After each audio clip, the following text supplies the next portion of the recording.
Ladies and gentlemen, boys and girls, children of all ages, we proudly introduce you to blahdblah with Tom Feeney, Dale Harris, and Jack Elliott. We will be the future tag team champions of the world for radio.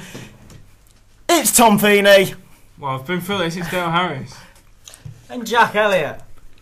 I don't know what the time on him. Yeah. No, maybe Tom knows. It's podcast time, and welcome to blahdblah. Well, today we will be having a special topic, and we will be discussing the role of women in sport.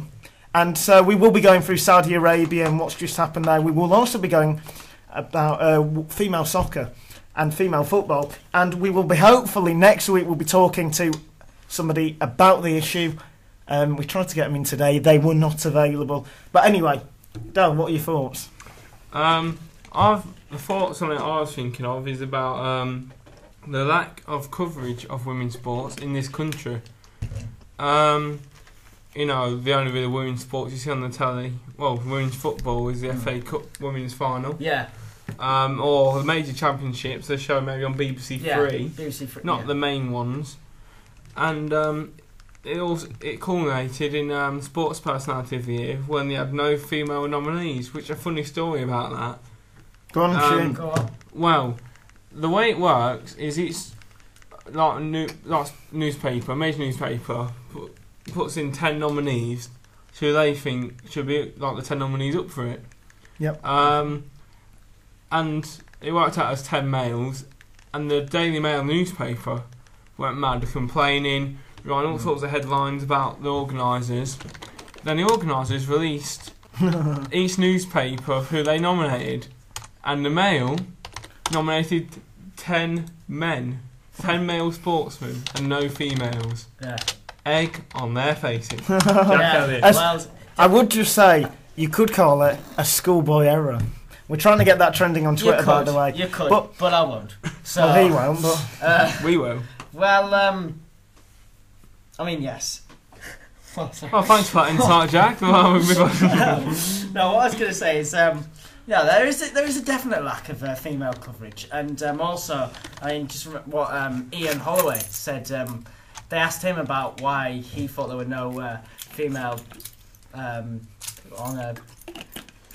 Sorry, I'm just tied there. BBC Sports personality. Yeah, and he said, well, maybe female sport, maybe they just haven't been good enough. Well, I can counter that. Well, firstly, the person, I can't remember her name. No. Karate, I think it was. No, well, it wasn't. Can I talk about that, please? Well, she lost both parents. Okay.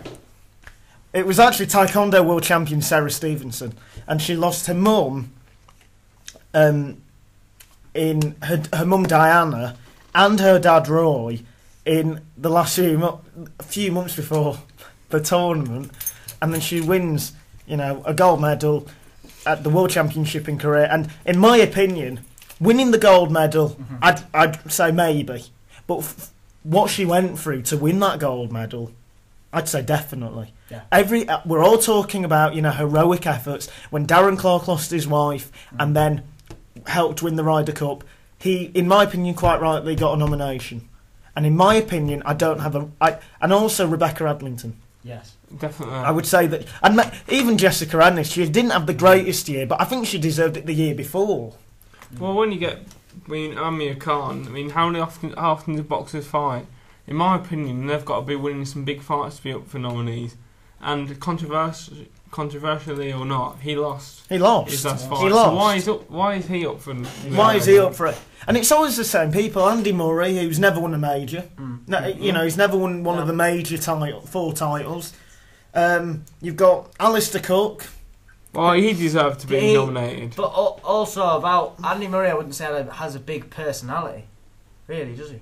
But I don't think that's the point. The point is, it's all about sporting achievements. It's all about what you've gone through during that year. And in my opinion, if somebody goes through losing both their parents in the space of a few months and then goes into the World Championships and wins a gold medal, and beats the favourite in the final, you deserve your nomination. Exactly. I think it's I was absolutely disgusted when I saw the 10 names that came out. Because in my opinion, Andy Murray did not deserve a place there. Amir Khan did not deserve a place there. Rory McIlroy and Alistair Cook did. Okay, Yeah, I'll admit. say. Did Lewis Hamilton get one? No. No, he didn't. Well, God, if he did, that would be disastrous. Because Button finished above him, didn't he? But even like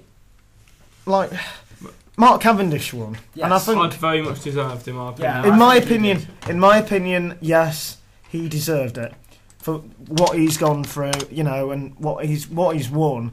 But you know, I still was outraged. The person won it right in the end, but in my opinion, still, The other should have got recognised. yeah. But I'll tell you, obviously, what year it is, the Olympic year, there's going to be a few more. There will be some female nominees, maybe even more than men, with the likes of Jessica Aniston, Rebecca Adlington. You know, maybe more chances of female medals than And our Sarah male Stevenson. medals. And Sarah Stevenson. Well, okay, these are the people that got nominated. I'll go through them, and you say whether you thought they should have got in or not. Okay.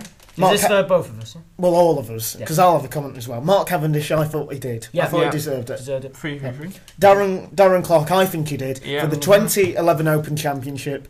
You know, and he became the Such an oldest, underdog. the oldest winner since 1967. Yeah. Mo Farah, I to absolutely, be honest, yeah. I wanted him to win Yes. because he won gold in the 5,000 and silver in the Well, 10,000. he came out of nowhere, didn't he? Everyone thought he was just going to be a typical British underachieving runner. Well, I to be honest, I thought he'd be lucky to get a bronze and to get a gold and a silver. He did brilliant. Luke Donald, who became the world #1 golfer, you know, but he hadn't won a major. I wouldn't have put him in. Andy Murray, who won 5 smallish I titles, wouldn't have put him I in. wouldn't have put I him. wouldn't put him in. So that's 2 that have kicked out. Yeah, Andrew Strauss, who led England to victory in the Ashes, I think at a push, number 10, at a push. at an absolute push. But in terms of his personal performance, he didn't have a great tour. No. There were talk of him being dropped, and in my opinion, you should have one for each sport. I think that then you've got Alistair Cook for the cricket, Yeah. who won the Ashes. You know, he deserved it for what he did, for the amount of runs he It was got, unreal. you know. Then Rory McIlroy became the youngest US champion. Yes. Now I'd say no, because I say one sport. I'd make a rule. Let's get 10 sports out there. But I think And- if you follow golf, though, I mean, I follow it. Yeah, I quite a do, bit, I and- do. I don't follow I And do. his performance to win that competition was But- unreal. okay, He broke records. Okay, and he had heartbreak. You know, the one before where he, you know, a massive lead and he threw it away. But this is a compliment to Rory. I believe he will have better years, in my opinion. And I think Darren Clark. But that's me. That's my. I would like it to be 10 individual sports rather than. There have been years where 4 footballers have been put on, and I've just thought, you know, what I think it should be, and I think they should change the way it's nominated. Personally, I think you should get one for, you know, a cricket editor, a guy for the cricket magazine, you know, the National Cricket Magazine. He picks the cricket one. Yeah. You get the guy. Then again, I was going to say the guy for 442 or something, but you know, football. Would you Maybe- not? Sorry, just going back to that point about cricket. Would you not rather have Simon Barnes, the sports writer for the Times, picking cricket? Well, someone of authority, somebody who's going to give an unbiased view. Or maybe even, Yeah. I'll give you an example for. You have like players play for, like, say that's the Tigers player of the year. They have players play. Maybe the players of those individual sports maybe nominate. Okay. Someone. So, Di Green, who, in my opinion, deserved one. He got the 400 metre gold at the World Championships. And then Amir Khan, who, in my opinion, had an awful year. He beat Zab Judah. And, he did quite well in that fight. I'm not going to take anything away from him. But, you know, he lost his last fight. And in my opinion, he lost quite rightly as well. Well, I was a big... I thought that Amir, in my opinion, he was outboxed for most of it. And Peterson, Lamont Peterson, who... In my opinion, you know, he's a fantastic fighter. He deserved the win. But well, the thing that annoys me about that, quickly, is that after the fight, Peterman was saying, "Yeah, I'll give him a rematch," and all of a sudden, no, I don't want to give him a rematch. That's his. That is. I'd say that's his agents talking rather than. But just there's a rundown of the vote. The percentage that people got, and Amir Khan got less than 2% of the vote. Mark Cavendish got just under 50%. Yeah. Darren Clark got 12%.